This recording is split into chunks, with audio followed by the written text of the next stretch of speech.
사사기에는 우리가 이해하기 곤란한 사건이 몇 가지 나옵니다. 그 중에 하나가 아비멜렉 사건이었고, 오늘 우리가 살펴보려고 하는 이 미가 사건이고, 다음 주일날 마지막으로 살펴볼 살인 사건이 하나 더 있습니다. 이 세 가지 사건은 사사기에 기록된 이유가 무엇인지 모를 만큼 우리를 조금 당황하게 만드는 사건들입니다. 처음에도 이 사사기를 시작하면서 말씀드린 것 같이 사사기를 이스라엘의 민족의 영웅들, 믿음의 용사들에 관한 기록으로 보시면 이해가 가지 않습니다만, 사사기가 그런 극단적인 하나님의 간섭이 필요할 수밖에 없었다는 것을 지적하고 싶은 기록이라는 것을 이해하면 당황스러울 것도 없고 이상할 것도 없습니다. 오늘 미가의 사건만큼 이스라엘 민족이 그 당시에 갖고 있었던 신앙적, 영적 수준에 관한 정말 처절할 만큼 정확한 지적도 없을 거라고 생각합니다. 이 지적을 우리가 살펴보면서 오늘 우리가 우리의 신앙생활을 어떤 관점에서 다시 한번 돌아볼 필요가 있는가 하는 생각을 품으시면 참으로 큰 도움이 되고 참으로 생각할 것이 많은 내용들임을 아시게 될 거라고 생각합니다. 17장에 나오는 사건을 보면 미가라 하는 사람이 에브라임 산지에 살고 있는데, 그가 신상을 만들고 신당을 짓고 에봇을 만들어서 자기 나름대로 종교적인 신앙 세계를 만들어가는 것으로부터 얘기가 시작이 됩니다. 그가 자기 마음대로 우상을 만들어서 여러 가지 신상을 부어서 만들었다 합니다. 어떤 조각품들을 금이나 은을 가지고 만든 것입니다. 그리고 드라빔도 만들었다는데, 드라빔은 가정 수호신입니다. 그래서 드라빔도 만들고 에봇을 만들었다는 것은 이런 신을 섬길 때 가지는 제사장들의 복장 중에 하나입니다. 우상을 만들었으니 우상을 모셔둘 신당이 필요하고, 신당에 들어가서 일을 할 때 필요한 예복까지 만들었는데 딱 하나 없는 것이 그 일을 수행할 제사장이 없는 것이었습니다.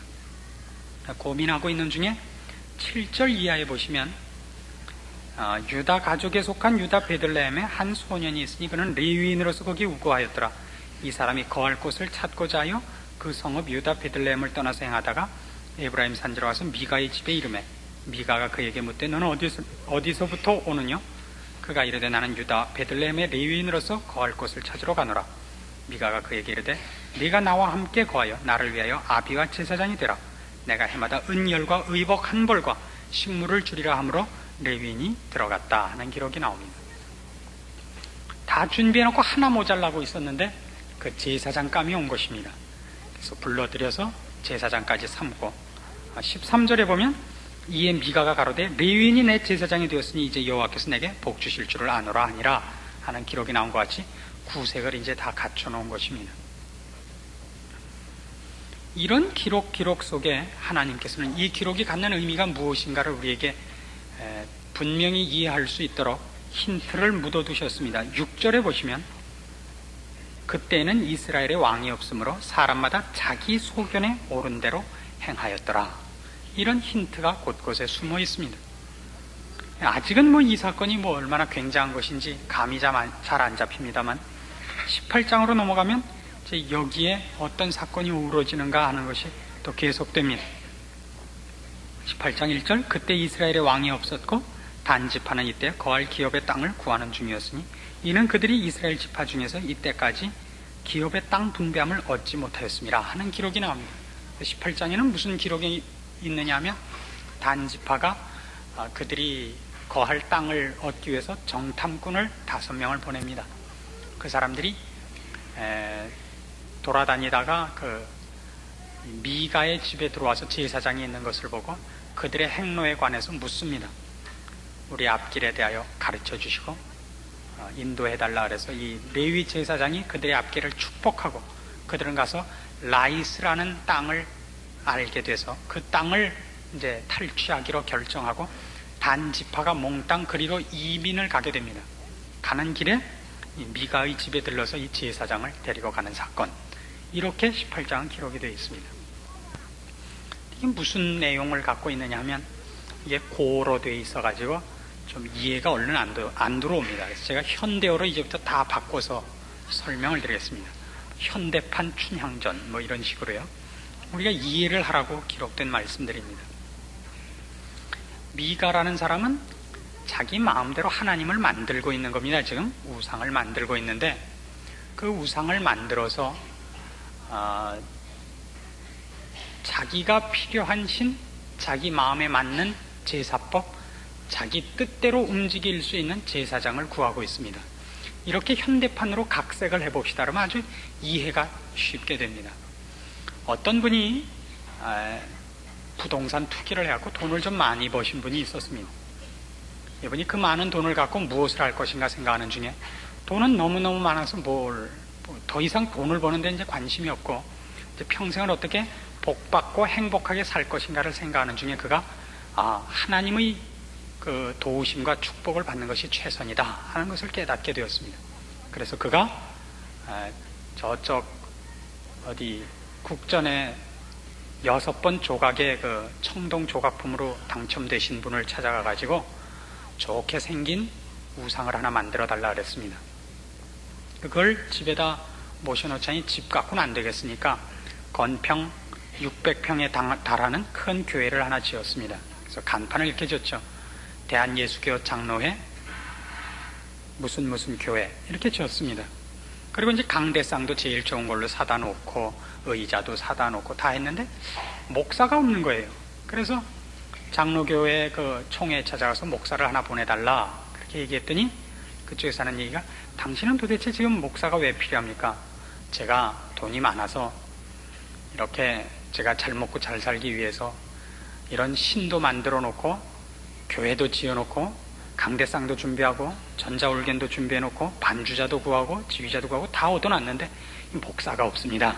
그래서 그쪽에서 얘기하는 말이 우리는 목사를 그런 데 보내진 않습니다. 목사란 하나님을 섬기는 자이지 사람을 섬기고 사람 뜻대로 하기 위해서 불려다니는 사람은 아닙니다. 저쪽 도선사에 가서 알아보십시오. 그래갖고 이제 딱지를 맞고 나왔습니다.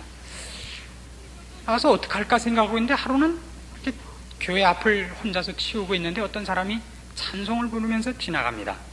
그래서 당신은 뭐 하던 사람이요? 물으니까 저는 신학을 졸업한 목사입니다. 어디로 가고 계십니까? 사당동으로 가고 있습니다. 뭐 때문에 글로 가십니까? 거기 가서 좀 돈 좀 벌면 과천에 가서 개척교회를 하나 하려고 합니다. 그래요? 못하러 과천까지 가시겠습니까? 여기 보십시오. 이렇게 큰 교회도 있고 다 있는데 우리 교회 와서 목사를 하면 제가 월 200만 원에 레코드 로얄을 하나 드리겠습니다. 어떻습니까? 그거 좋지요. 그래서 미가는 장로가 되고 이 레위 족속 목사는 그 교회 당회장이 돼서 둘이서 잘 먹고 잘 살기로 합의를 보았다. 이런 얘기들입니다. 지금 안 그래 보이죠? 사실이 그렇습니다. 그럼 미가는 생각하기를 이제 잘 된 겁니다. 이제 교회도 짓고 신학교 졸업한 목사도 왔고 자기는 장로가 되고 물론 뭐 교회에 오시는 성도야 자기 사돈의 8촌까지 합쳐서 20명밖에 안 되지만 일가 친척끼리 모여서 하고 뭐 헌금을 특별히 또 내라 그럴 필요도 없고 돈이 많으시니까 그걸로 다 월급 주면 되고 그래서 지금 행복하게 살게 됐다 그런 뜻입니다. 그래서 13절에 아까 우리가 17장 13절에 본 것 같이 이제는 여호와께서 내게 복을 주실 것이다 이렇게 생각합니다. 그래서 하나님께서 18장에 복을 주십니다. 어떻게 복을 주느냐 하면 단지파는 그때 뭘 하고 있었냐면 기업을 찾으러 돌아다녔다 그럽니다. 여기도 좀 기억하실 배경이 있습니다. 이스라엘 백성은 가나안 땅을 그 기업으로 받는데 그걸 싸워서 얻어 가지는 땅이 아닙니다. 제비 뽑아서 얻어 가지는 땅입니다. 가나안 땅이라는 건 언제 주어진 것이냐면 가나안에 입국해서 싸워서 적군을 물리쳐서 받는 땅이 아니라 출애굽할 때 이미 주신 땅입니다. 내가 너희를 애굽에서 구하는 것은 젖과 꿀이 흐르는 땅 가나안에 들여보내서 그 땅을 주기 위해서입니다. 그래서 그들은 가나안 땅을 정복하기도 전에 우리식으로 하면 김치국부터 마신 거죠. 모여서 이미 제비 다 뽑아서 나눠 가졌어요.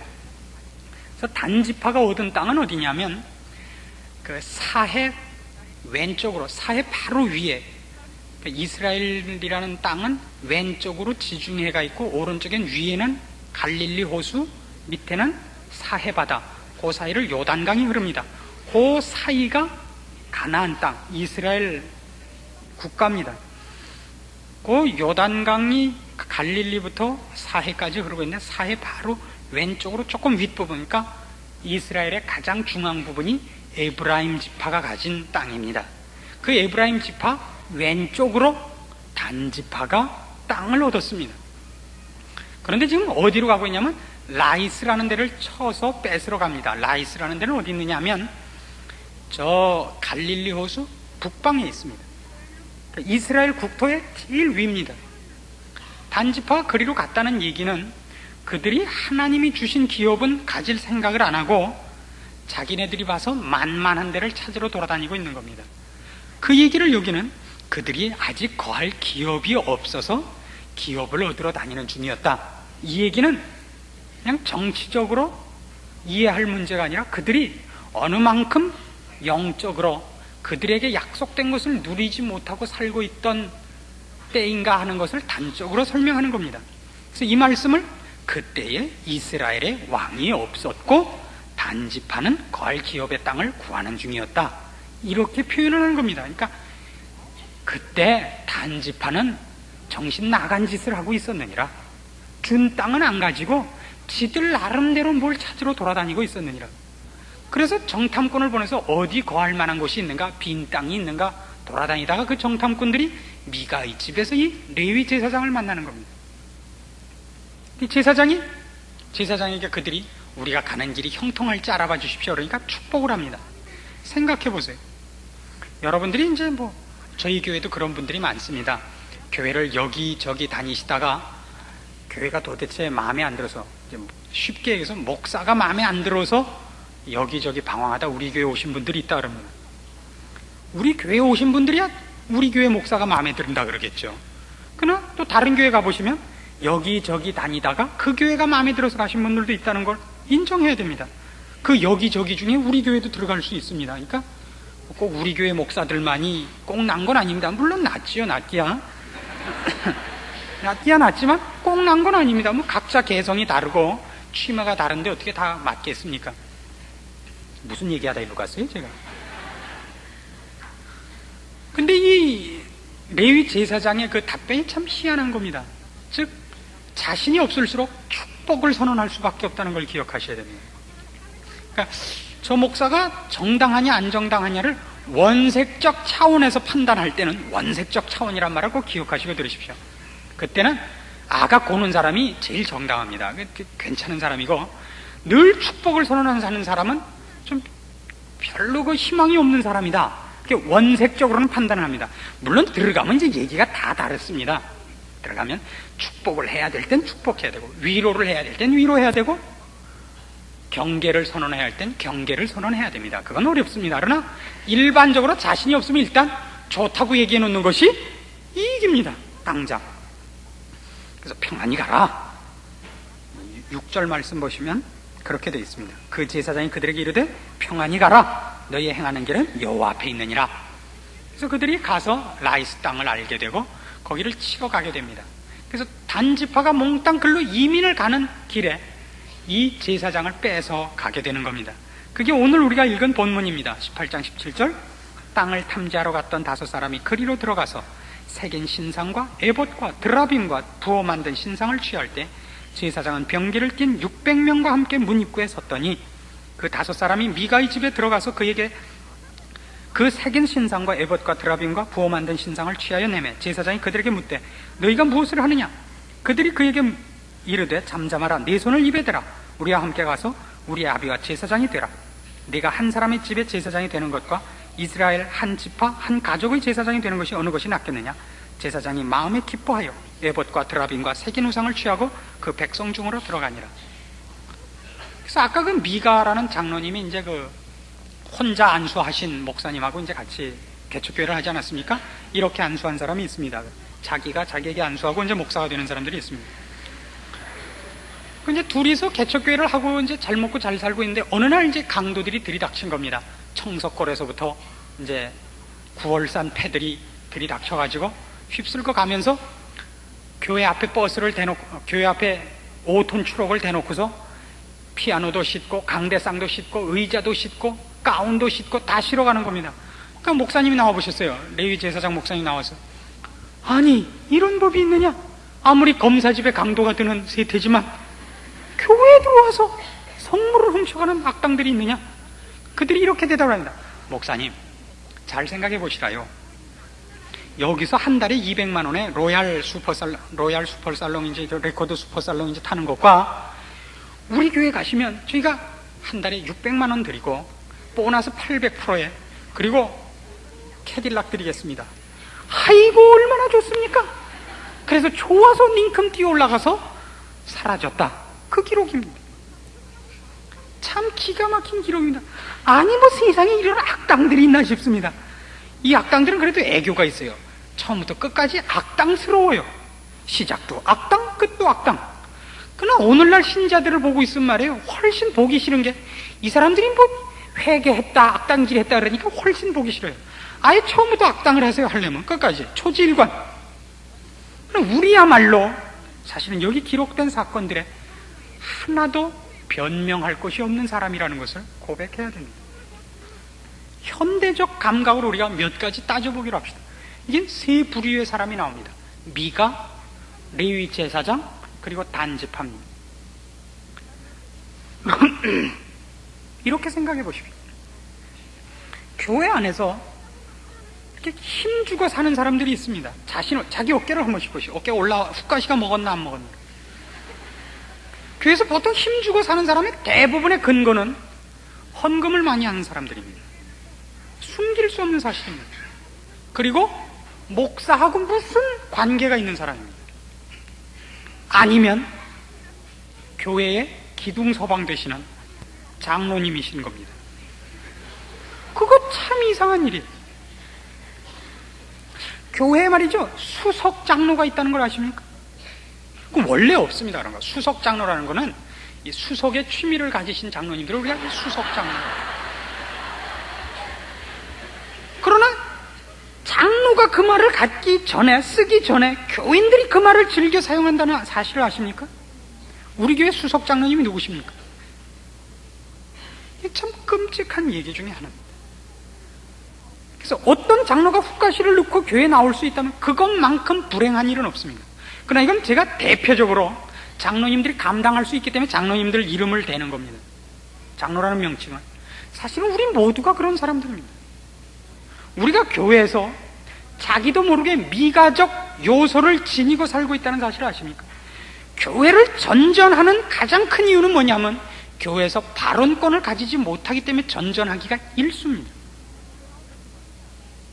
우리는 한 교회에 왜 붙어 있느냐 그러면 그 교회에 자기 발언권이 통하기 때문에 붙어 있기 일쑤라는 사실을 한번 점검해 보셔야 됩니다.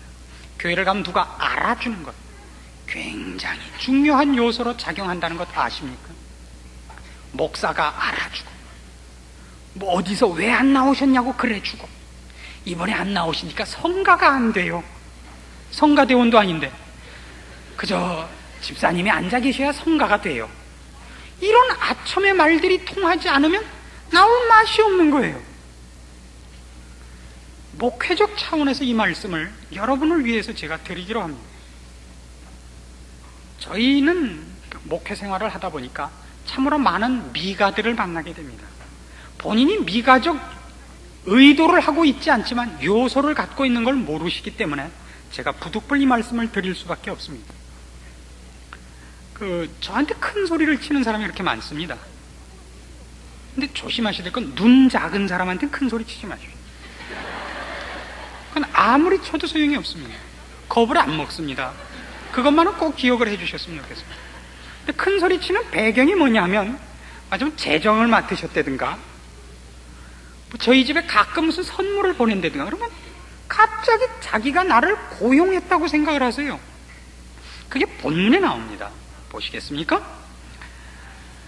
10절에 보시면 17장 10절에 이렇게 되어 있죠. 미가가 그에게 이르되 네가 나와 함께 거하여 나를 위하여 아비와 제사장이 되라 그럽니다. 그러나 11절에 보시면 레위인이 그 사람과 함께 거하기를 만족히 여겼으니 이는 그 소년이 미가의 아들 중 하나같이 되었다 그러죠. 아비도 되고 아들도 되는 것이 교인과 목사 간의 사이인 것 같아요. 목사님인데 지 수하에서 놀아나는 목사님이에요. 축복기도 할 때만 목사고 무엇을 해야 되고 어떻게 해야 되느냐는 언제나 수하에 붙잡혀 있어요. 이유는 단 하나예요.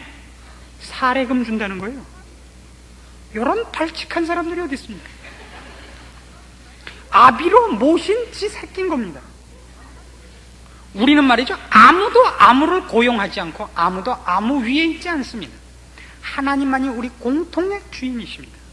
그가 여러분을 사랑하사 한 목자를 세우시며 하나님이 그의 영원하신 사역 속에 동참케 하기 위하여 한 사역자를 훈련시키고 그 손에 양떼를 맡기고, 그렇습니다. 서로는 주종 간의 관계도 아니고 하나님 안에서 한 개인으로 부름받아 자기가 부름받은 사명을 할 책임이 있을 뿐입니다.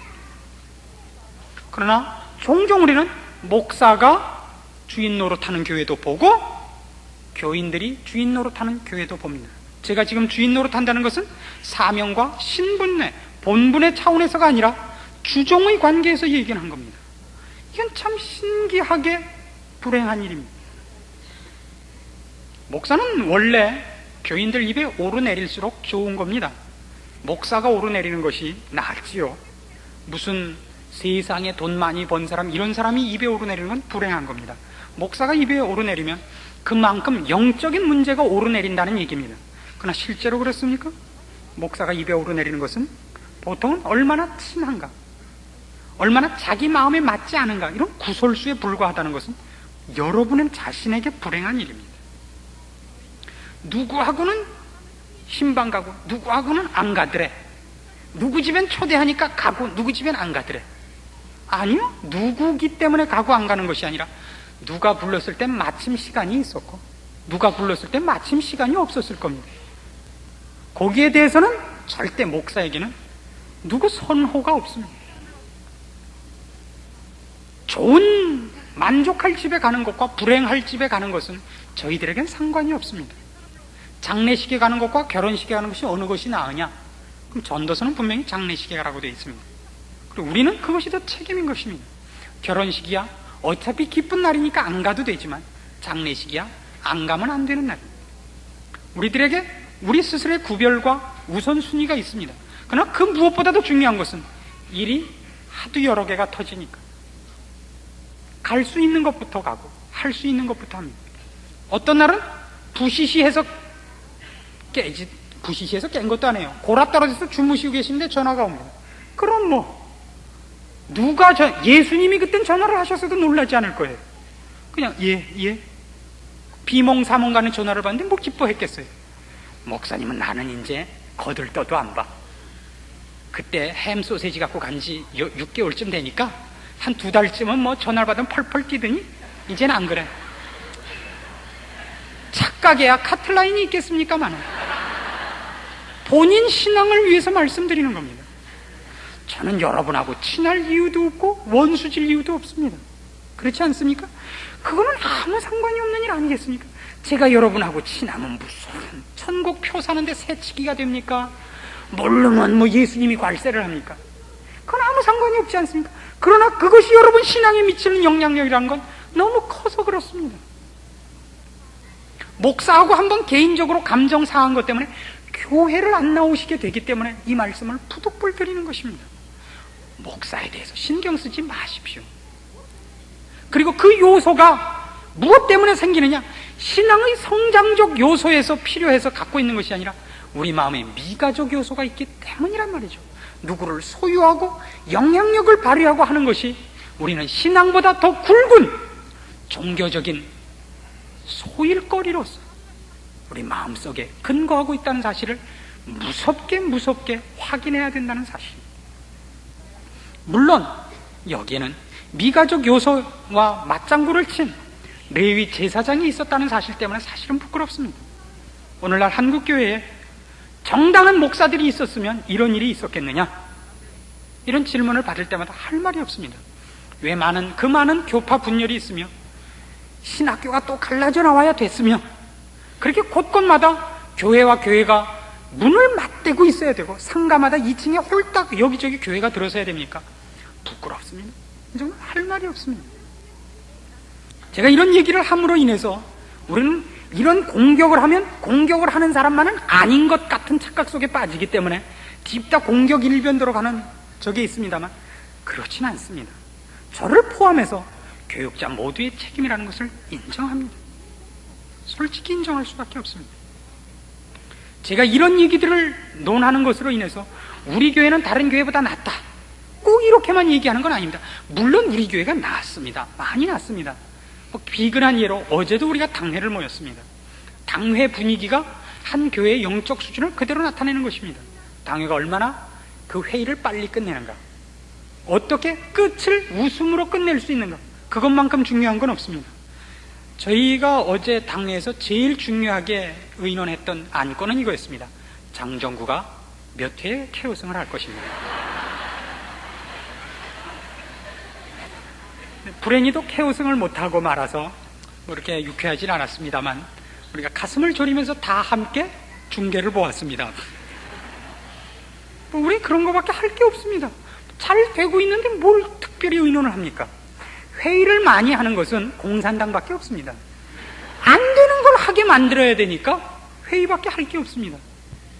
저희는 회의할 게 없는 교회요, 당회라는 것이 참 고맙고 좋습니다. 얼마나 좋은지 모르겠습니다. 그래서 당회에 모이는 걸 빙자해서 이 집 저 집 다니면서 그저 저녁 먹는 게 일과입니다. 참 장로 되기를 서로 힘쓰시기 바랍니다. 얼마나 유쾌하고 참 좋고 그런지 모릅니다. 저희 교회는 수준이 그쯤 되죠. 그러나 조심할 것은 이 기록이 우리 민족에게 있는 것으로서 제가 예를 들고 메시지를 만들어 놓는 것이 아니라 이스라엘 민족에게 있었던 사건을 기록했다는 것 때문에 여러분에게 말씀드립니다. 여기에 있는 내용이 어쩌면 우리에게 하나도 지금은 적용되지 않는 것일지도 모릅니다. 그러나 제가 이 사건을 읽으면서 경악했던 것은 한민족만이 갖고 있었던 문제인 줄 알았더니 이스라엘 유대인들에게 있었다는 사실에 저는 상당히 경악스러웠습니다. 그 얘기는 인간 모두에게 있을 수 있는 얘기요, 있을 수 있을 뿐만 아니라 늘 이 오해와 사고가 있으니 경계하라는 대표적 사건이기 때문에 성경이 기록하고 있다는 사실입니다. 이해하시겠습니까? 신자가 오해하고 실수하기 쉬운 것들이 뭐냐? 그럼 성경에 기록된 대표적인 사건들인 것입니다. 그 중에 이 사건이 기록된다는 것 때문에 저는 얼마나 놀라는지 모릅니다. 또 단지파를 보십시오. 미가가 있고 한 미가, 거기에 맞장구를 친 레위 제사장, 이것만으로 사실은 이것이 큰 문제는 아닙니다. 그건 한 개인의 문제일 겁니다. 한 지파가 홀딱 그런 차원에 빠졌다는 건 얼마나 놀라운 일인지 모릅니다.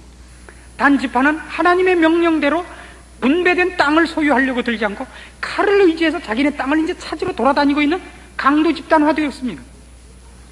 근데 이 집단이 자기의 칼날 하나를 믿고 자기네들의 전 지파의 장례를 개척하겠다고 작정한 사람들이 도대체 제사장이 왜 필요하다는 거예요?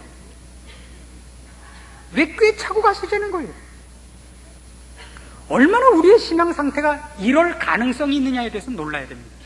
단지파, 단군 자손, 참 이게 일맥상통하는 데 놀라고 마는 겁니다. 어떤 사람들은 그렇게 말하는 사람들이 있습니다. 우리가 단지파라고. 좋아하실 거 하나도 없으십니다. 꼭 같은 짓 하고 있는 거 봐서는 정말 그래 보입니다. 한국 교회만큼 축복을 받은 교회는 없습니다. 그러나 우리는 한국 민족이기 때문에 이런 것을, 이런 오해와 실수가 있을 것을 경계하자는 얘기가 아니라 하나님 아버지께서 요구하는 신앙과 인간이 본능적으로 갖고 있는 종교적 여흥과의 차이를 오해할 가능성이 늘 있다는 사실 앞에 놀라야겠더라 이겁니다. 이런 사건을 제시받을 때마다 우리는 사실은 싫습니다. 성경에는 이것 외에도 얘기가 많습니다. 이런 것 있죠. 두려워 말라, 내가 너와 함께 함이니라. 이런 것 얼마나 좋아요. 또 있습니다. 내게 능력 주시는 자 안에서 내가 능치 못할 일이 없으리라. 이런 거 얼마나 좋습니까? 그렇지 않습니까? 배고픈 자에게는 밥을 능력으로 얻을 수 있을 것이요, 키 작은 사람에게는 키 크는 능력을 허락하실 것이요, 성가 못하는 자에게는 노래하는 실력을 주실 것이요. 성경에는 그런 축복들이 얼마나 많습니까? 근데 굳이 이런 본문 꺼내갖고 갖고 올 거 뭐 있어요? 가슴 뜨끔뜨끔하게 몽땅 나한테 하는 얘기 같잖아요. 나는 혹시 미가 아닐까? 아니 레위 제사장 같기도 한데, 아니 단지파 같기도 하고, 그걸 삼위일체라 그럽니다. 얼마나 겁나요? 아니 그거 말고 좋은 게 얼마나 많아요. 좋은 게 평강을 끼치노라, 이런 거 얼마나 많아요. 왜 이런 거 해요? 예, 하나님은 축복을 선언하시고 우리를 사랑하신다는 약속을 우리에게 허락하신 분입니다만, 그분이 그래서 하나님의 거룩하심과 하나님의 하나님 되심을 짓밟히는 문제에 대해서도 늘 허허거리고 계시는 분이라는 얘기는 아닙니다.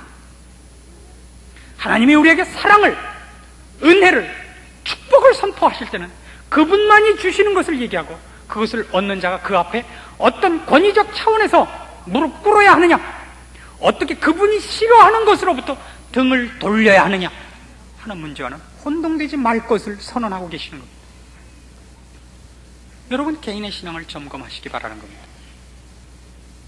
여러분의 신앙은 혹시 이 세 요소 중에 어느 요소를 물고 있지는 않는가 돌아보셔야 됩니다. 한국교회의 목회가 제일 힘든 이유가 뭐라고 생각하십니까? 구설수에 오르는 것 때문입니다. 예전에 어떤 사람이 그 자녀가 예비고사를 봐서 306점인가를 받았어요. 그 학생이 신학교를 가겠다 그랬습니다.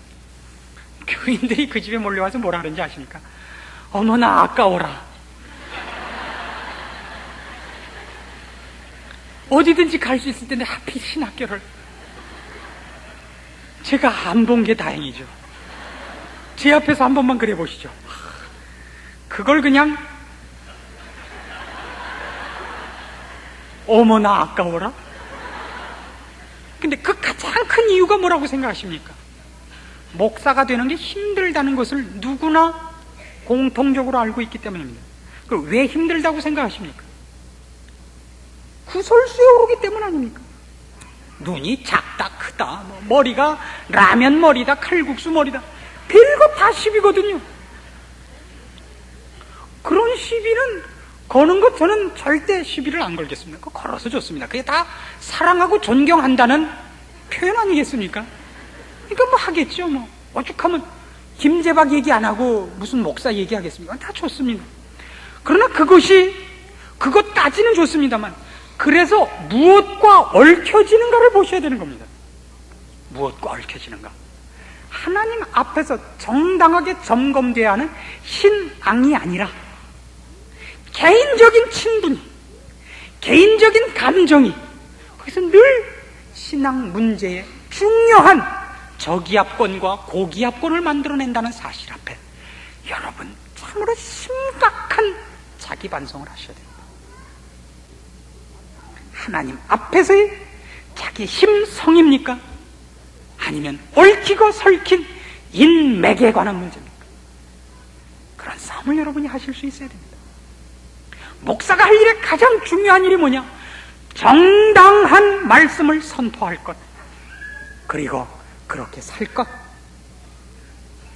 그것을 목사에게 요구하십시오. 그 외엔 아무것도 필요 없습니다. 신자들에게 목사가 요구해야 될 것 딱 하나입니다. 하나님 의지하고 살 것. 저희 집에 선물을 갖고 오시고 안 갖고 오시는 거로 제가 절대 사람을 비판하지 않습니다. 그러나 이것은 혼동하지 마십시오. 똑같은 수준의 두 사람이 있는데 저희 집에 선물을 갖고 오는 사람과 안 갖고 오는 사람은 어느 쪽을 제가 더 좋아할 것 같습니다.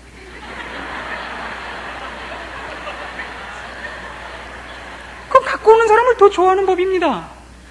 우리가 뭘 오해하냐면, 수준이 좋은 사람이 선물을 안 갖고 오는 것과 수준이 개판인데 선물을 갖고 오기 때문에 개판인 사람을 수준 높은 사람보다 더 높게 평가해 주는 것을 싫어한다는 것과 동일한 수준에서 해야 할 일과 사랑을 나눈다는 것을 혼동하자는 얘기는 아닙니다. 이 뭐 어떻게 갖고 오는 얘기를 자꾸 하다 보니까 이상하게 됐습니다. 갖고 오십시오. 저는 참 좋아합니다. 쌀도 갖고 오시고, 우리 마누라가 저보고 설교하다 꼭 그 얘기를 해달랬습니다. 현찰로 좀 갖고 와 주시라고.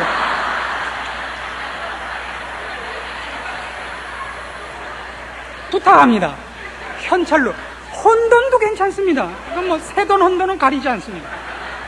그러나 중요한 것은 그것 때문에 자신의 수준이 캄프라치 되거나 좋게 평가될 거라는 망상만은 제발 하지 마십시오.